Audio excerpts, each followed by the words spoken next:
بسم اللہ الرحمن الرحیم۔ السلام علیکم ورحمۃ اللہ وبرکاتہ۔ حضرت ابو ہریرہ رضی اللہ عنہ سے روایت ہے، رسول اللہ صلی اللہ علیہ وآلہ وسلم سے پوچھا گیا کون سی عورت بہتر ہے؟ آپ نے فرمایا وہ عورت کہ جب خاوند اسے دیکھے تو وہ اسے خوش کر دے، اور جب اسے کوئی حکم دے تو وہ اس کی اطاعت کرے، اور اپنے نفس اور مال میں اس کی مخالفت نہ کرے جسے وہ ناپسند کرتا ہو۔ ایک خاتون آئی کہ میری شادی ہو رہی ہے، میرے اوپر میرے خاوند کا کیا حق ہے؟ تو آپ صلی اللہ علیہ وآلہ وسلم نے ارشاد فرمایا، تیرے خاوند کے جسم پر پیپ سے بڑے زخم ہوں اور تم اپنی زبان سے چاٹ چاٹ کر زخم صاف کرے تو تو نے اپنے خاوند کا حق ادا نہیں کیا۔ خاوند کو سمجھایا کہ سب سے بہترین مسلمان وہ ہے جو بیوی سے اچھا سلوک کرتا ہے، اور میرا اپنی بیویوں کے ساتھ سب سے اچھا سلوک ہے۔ آپ ہمیں معاشرات سکھا رہے ہیں۔ جب نبی کریم صلی اللہ علیہ وآلہ وسلم نے عورت سے متعلق تعلیمات فرمائی تو آپ کے صحابہ کرام نے ان پر عمل کرنے کا حق ادا کر دیا۔ چنانچہ حضرت عمر رضی اللہ عنہ اپنی طبیعت کی وجہ سے تو سخت مزاج تھے، مگر اہل خانہ کے ساتھ بہت محبت پیار سے رہتے تھے۔ ایک دن ایک شخص اپنی بیوی کی وجہ سے بہت دکھی تھا، چاہتا تھا کہ مجھے اجازت ملے اور میں اپنی بیوی کو 2-4 جوتے لگا دوں۔ چنانچہ وہ شخص حضرت عمر رضی اللہ عنہ کے پاس اپنی بیوی کی بد اخلاقی کی شکایت کرنے کے لیے آیا۔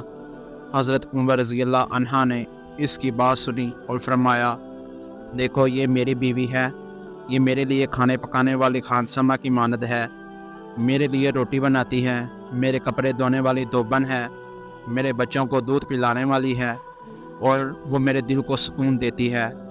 میں اس کی وجہ سے حرام کاموں سے بچ جاتا ہوں، اس لیے ان سے درگزر کیا کرو۔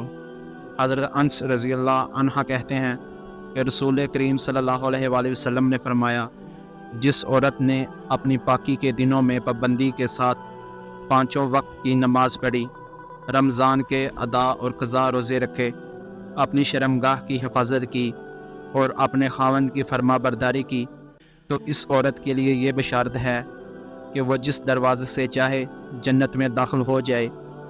حضرت ابن عباس رضی اللہ عنہ فرماتے ہیں کہ نبی کریم صلی اللہ علیہ وآلہ وسلم نے فرمایا، مجھے دوزخ دکھلائی گئی تو اس میں زیادہ تر عورتیں تھیں جو کفر کرتی ہیں۔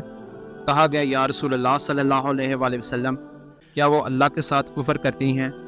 آپ صلی اللہ علیہ وآلہ وسلم نے فرمایا کہ خاوند کی ناشکری کرتی ہیں اور احسان کی ناشکری کرتی ہیں۔ اگر تم عمر بھر ان میں سے کسی کے ساتھ احسان کرتے رہو، پھر تمہاری طرف سے کبھی کوئی ان کے خیال میں ناگواری کی بات ہو جائے تو فوراً کہہ اٹھیں گی کہ میں نے کبھی بھی تجھ سے کوئی بلائی نہیں دیکھی۔ مولانا طارق جمیل صاحب نے اپنے ایک بیان میں فرمایا، پہلا بنیادی رشتہ خاوند اور بیوی ہے، اور آخری رشتہ بھی خاوند اور بیوی ہے۔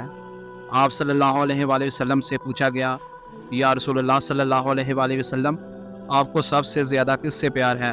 تو آپ صلی اللہ علیہ وآلہ وسلم نے فرمایا، عائشہ صدیقہ رضی اللہ عنہا سے۔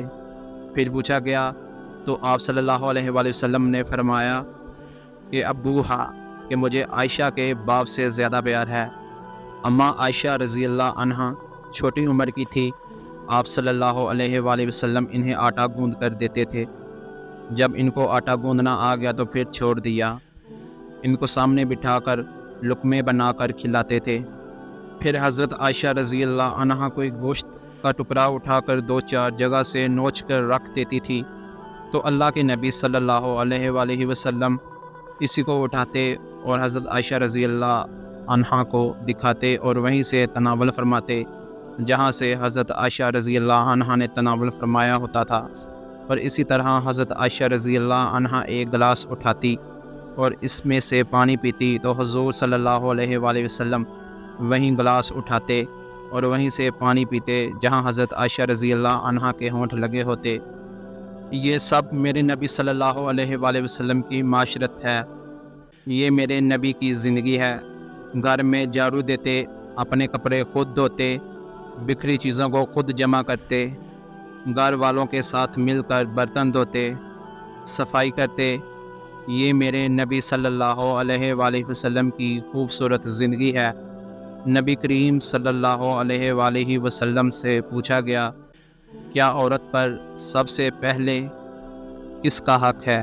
تو آپ صلی اللہ علیہ وآلہ وسلم نے فرمایا، اس کے خاوند کا۔ حضور صلی اللہ علیہ وآلہ وسلم ایک جہاد کے سفر سے واپس آ رہے تھے۔ اماں عائشہ رضی اللہ عنہا ساتھ ہیں۔ آپ نے صحابہ سے کہا کہ آگے چلے جاؤ۔ وہ سارے آگے چلے گئے۔ جب سارے نظروں سے غائب ہو گئے تو آپ صلی اللہ علیہ وآلہ وسلم نے فرمایا، عائشہ دوڑ لگاؤ گی میرے ساتھ؟ فرمایا، جی ہاں لگاؤں گی۔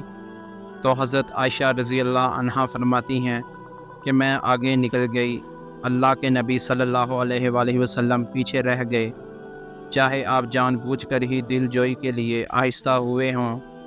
کچھ سال گزرے، پھر جہاد کے سفر سے واپسی ہو رہی تھی، تو پھر آپ صلی اللہ علیہ وآلہ وسلم نے صحابہ سے یہی کہا کہ آگے چلے جاؤ۔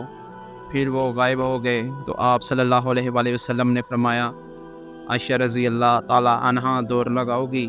عائشہ نے کہا، جی اللہ کے نبی۔ تو دوڑ لگائی تو اس دفعہ اللہ کے نبی صلی اللہ علیہ وآلہ وسلم جیت گئے۔ تو پھر حضور صلی اللہ علیہ وآلہ وسلم نے فرمایا، عائشہ تیرا میرا حساب برابر۔